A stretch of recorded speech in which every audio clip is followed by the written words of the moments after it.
देखिए क्वेश्चन हमारे पास दिया गया बेटा, the base and height of a triangle are in the ratio 2:3 and its area is 48 centimetre, find the base and height.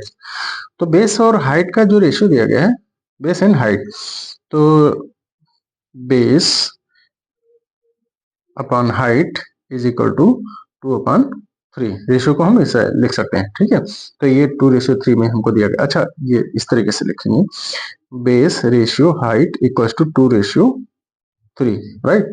तो base इसका हो जाएगा, therefore base is equal to 2x हो जाएगा, और हाइट जो है, हाइट जो होगी वो 3x हो जाएगी। अब इसमें दिया गया है of a triangle are in the ratio and its area is 48 centimetre square. तो एरिया ऑफ ट्रायंगल क्या होता है? Area of triangle equal to 1/2 into base into height होता है। तो यहाँ पर ये जो वैल्यू आएगी वो कितना हो जाएगा, और ये इक्वल टू किसके है? एरिया ऑफ ट्रायंगल, ये इक्वल टू है 48 सेंटीमीटर स्क्वायर। तो एरिया ऑफ ट्रायंगल कीजिए 48 centimetre square equal to 1/2 into base कितना है? बेस हमने यहाँ देखा, बेस की वैल्यू निकाली 2x, तो ये हो जाएगा 2x इंटू हाइट है 3x, तो ये 3x हो जाएगा। अब जो वैल्यू बनेगी, जब 2 से 2 कैंसिल हो जाएगा, तो उधर क्या बचेगा? ये 48 सेंटीमीटर स्क्वायर ही जाएगा, और इधर राइट साइड में न्यूमेरिकल वैल्यू केवल 3 बचेगी, 3x स्क्वायर, ठीक है। Therefore 48 centimetre square is equal to 3x square, या फिर 3x स्क्वायर इक्वल टू 48 हो जाएगा।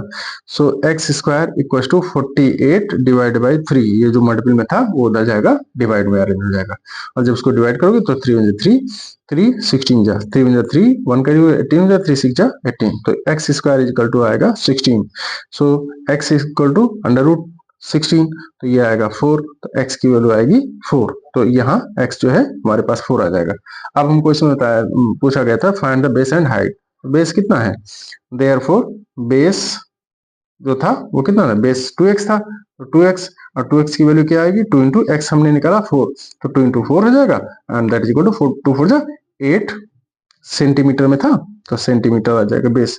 अब हाइट निकालेंगे, तो हाइट जो होगी, हाइट हो जाएगी 3x थी, तो 3x that is equal to 3 × x की वैल्यू हमने निकाली 4, तो ये 4 सेंटीमीटर हो जाएगा, ठीक है। तो 3 4 जा, ये हो जाएगा 12 सेंटीमीटर, ठीक है। यही हमारे आंसर्स हो जाएंगे। अगला हमको दिया गया है, नेक्स्ट है, चैलेंज का है, two triangles the ratio of there areas is this and that of their Heights is this. तो दो ट्रायंगल्स के हाइट्स मान लो h1 h2 हैं, ठीक है। तो इसमें जो है जब सॉल्व करेंगे, तो first h1 ratio h2 equals to है 3:4, right. Therefore h1 equals to हो जाएगा 3x, और h2 जो होगा वो 4x हो जाएगा, ठीक है। और इनके एरिया जो है वो 4:3 में दिए गए हैं। तो नाउ एरिया 1 रेशियो एरिया 2, ठीक है। तो इसका जब रेशियो निकालेंगे तो ये रेशियो आ रहा है 4:3। तो अब अगर इसको हम लिखना चाहें, तो area 1 divide by area 2 is equal to, इधर 4:3 जो है 4/3 बन जाएगा। अब एरिया ये कहा कहते हैं two triangles the ratio of there areas. तो दो ट्रायंगल्स का एरिया जो होता है वो एरिया अगर निकालते हैं तो ये होगा 1/2 इंटू बेस इंटू हाइट। तो इसका हो जाएगा एरिया 1 में हो जाएगा b1 इंटू h1, ठीक है। और नीचे 1/2 इंटू दूसरा वाला एरिया है, ट्रायंगल दूसरा है, तो इसलिए ये हो जाएगा b2 इंटू h2, ठीक है। और इक्वल्स टू 4/3 है, 4/3 रहेगा। 1/2 ऊपर भी है, 1/2 नीचे भी है, दोनों कैंसिल हो जाएंगे। यहाँ पर हमको जो रेशियो क्या था, h1 रेशियो h2 ये दिया गया था, ठीक है। तो ये h1 रेशियो h2 दिया गया था, राइट। तो इसकी वैल्यू को हम यहाँ यूटिलाइज कर लेंगे, ठीक। तो b1 b2 वैसे ही रहेगा, इसमें कोई फर्क नहीं पड़ेगा, ओके। और